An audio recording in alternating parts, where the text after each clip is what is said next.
Pessoal, tudo bem com vocês? Hoje o nosso assunto é a Reforma Protestante. Protestante, a palavra protestante vem de protestar. Quando eu protesto, significa que eu estou indo contra aquilo que está sendo colocado para mim como único e verdadeiro.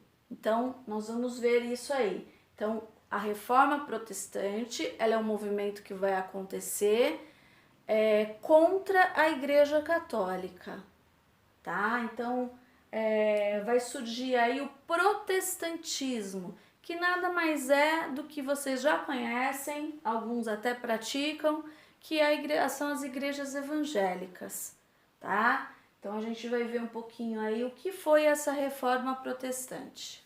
Então, a Reforma Protestante, ela foi um movimento que começou no século XVI, com uma série de tentativas de reformar a Igreja Católica Romana e que veio aí culminar, né, com a divisão da Igreja Católica, fez com que a Igreja Católica acabasse se dividindo e surgindo aí várias igrejas cristãs, das quais a gente destaca aí o luteranismo, calvinismo e anglicanismo. Só que quem foi o precursor, quem começou a questionar essa igreja católica de antigamente, foi uma pessoa chamada John Wycliffe, lá na Inglaterra, e John Hus, na República Tcheca. Foram eles que começaram a questionar tudo aquilo que a igreja católica pregava e dizia que era a forma correta. Só que ambos, o John Wycliffe e o John Hus, não viram de fato essa reforma acontecer. Então, depois das ideias aí deixadas pelo John Wycliffe e o John Hus, a gente vai ter umas pessoas aí que vão ser os reformadores, né, dessa igreja. Então, a gente vai ter Martinho Lutero, ele fez toda a reestruturação da igreja católica e acabou se envolvendo numa série de coisas que a gente vai entrar um pouquinho em detalhe nele. Lá na Alemanha surgiu aí o luteranismo, a igreja luterana, tá? Aí a gente tem o João Calvino, que foi em Genebra, junto com Zwinglio, lá em Zurique, e ambos fizeram com que acontecesse um movimento chamado calvinismo, a igreja calvinista. Aí a gente tem Menno Simons, em Zurique, que surge aí uma igreja chamada Anabatista, que são todas igrejas protestantes. E Henrique VIII, na Inglaterra, que faz aí a igreja anglicana. A que vai mais interessar pra gente é a igreja luterana, do Martinho Lutero, a igreja calvinista, do João Calvino, e a igreja anglicana de Henrique VIII.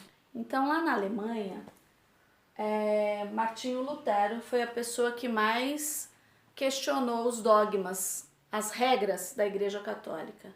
Então, ele questionava por que a Bíblia tinha que ser escrita em latim e as missas só eram rezadas em latim, se grande parte da população da Alemanha não compreendia esta língua. Então, ele dizia que a Bíblia tinha que ser traduzida para o alemão. Ele questionava por que a gente tem que pagar tanto dízimo para a igreja? Por que se dá tanto dinheiro para a igreja? Ele começou a questionar uma série de coisas e ele ia perguntar, ia discutir lá na igreja católica, com os membros da igreja católica. Ele chegou a ser excomungado, ou seja, colocado para fora, proibido de entrar na igreja católica. E dia 31 de outubro de 1517, na porta da igreja lá do castelo de Wittenberg, na Alemanha, o Martinho Lutero afixou 95 das suas teses. Essas teses eram justamente aquilo que ele criticava, né? Então ele dizia que a salvação das pessoas tinha que ser única e exclusivamente pela fé, sem intermédio de dinheiro, sem doação de dízimo, sem nada. A igreja não tinha que ficar ditando as regras para as pessoas. Então, depois que ele fixou essas 95 teses é óbvio que a igreja vai enlouquecer, a igreja católica, né? E aí vão tirar esse papel com essas 95 teses que estava lá no castelo de Wittenberg e vão pegar o Martinho Lutero e querer colocar ele na fogueira e uma série de coisas aí. Só que o Martinho Lutero acaba então formando aí uma igreja protestante chamada Igreja Luterana. Então aqui a gente tem uma imagem pregando na porta do castelo de Wittenberg, na porta da igreja do castelo, as 95 teses e a população toda de olho ali, né? A partir desse momento ele vai começar a ganhar muitos seguidores. As pessoas também vão gostar dessa ideia aí de que a igreja está explorando muito a população. E com isso ele vai ganhar a confiança de muita gente. O João Calvino, ele acreditava na predestinação. E ele dizia assim, que se uma pessoa nasceu rica, ela está predestinada a ser rica. Se uma pessoa nasceu numa família pobre, ela está predestinada a ser pobre. E que apenas o trabalho correto, né, a boa condição financeira do indivíduo, ela vem do trabalho honesto do indivíduo, da poupança. Então ele acreditava o quê? Na predestinação, que as pessoas estavam predestinadas a nascer ricas ou nascerem pobres, né? E os seguidores do Calvino, eles foram conhecidos como puritanos, lá na França. Esse é o rei Henrique VIII da Inglaterra. Henrique VIII tem um probleminha aí, porque ele é casado com a Catarina de Aragão. E a Catarina de Aragão não consegue dar filhos, herdeiros, homens para ele, só tem filhas. E o que ele faz? Ele resolve que ele quer anular o casamento dele, porque a esposa dele não dá para ele filho homens. Então ele chega no Papa Clemente VII, e pede a anulação do casamento dele com a Catarina de Aragão. E o Papa diz que não, que isso é um absurdo, que ele jamais anularia um casamento porque o casal não tem filhos homens herdeiros. Aí o que o Henrique VIII faz? Ele confisca as terras da igreja, ele pega as terras da igreja para ele, porque ele fica com raiva do Papa.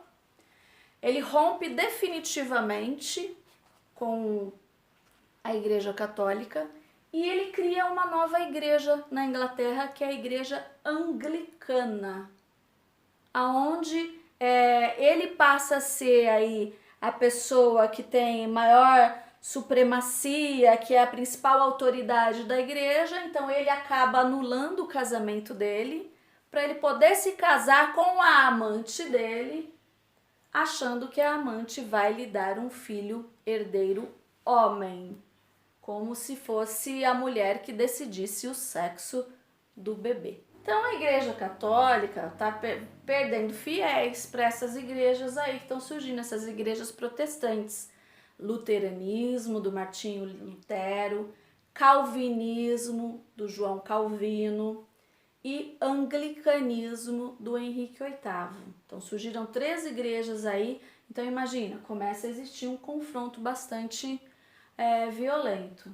E aí a Igreja Católica resolve promover aí uma reforma católica, que também é chamada de Contra-Reforma, que foi uma maneira que a igreja encontrou de não perder os seus fiéis.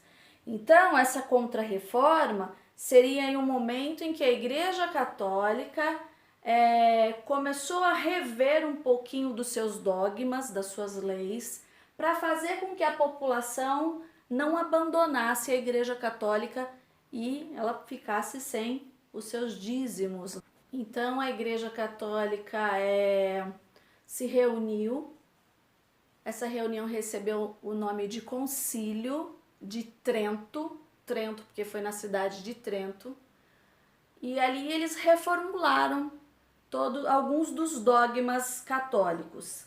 Entre essa reformulação tá ali a aceitação da salvação pela fé, não mais só por pagamento de dízimo, por obras de caridade, cultos aos santos, aos 7 sacramentos, que o Papa ele pode falhar sim, e também o Index. O Index foi uma lista de livros que eram proibidos aos católicos. Então aqui a gente vê os católicos fazendo uma fogueira e queimando livros que eles consideravam que não era boa essa leitura para quem fosse da Igreja Católica. Então, antes que esses católicos viessem a ter estes livros nas mãos, eles passaram a queimar estes livros aí. Então, a gente vê aí a queima destes livros. Foram muitos livros que foram queimados neste período, para que esses livros não servissem de influência negativa para os católicos. E com isso a Igreja Católica deixou de ser a única igreja cristã, surgindo aí as igrejas protestantes, calvinista, luteranista e anglicana. Então é isso, pessoal, espero que vocês tenham compreendido. A gente continua na próxima semana. Beijo, tchau, tchau.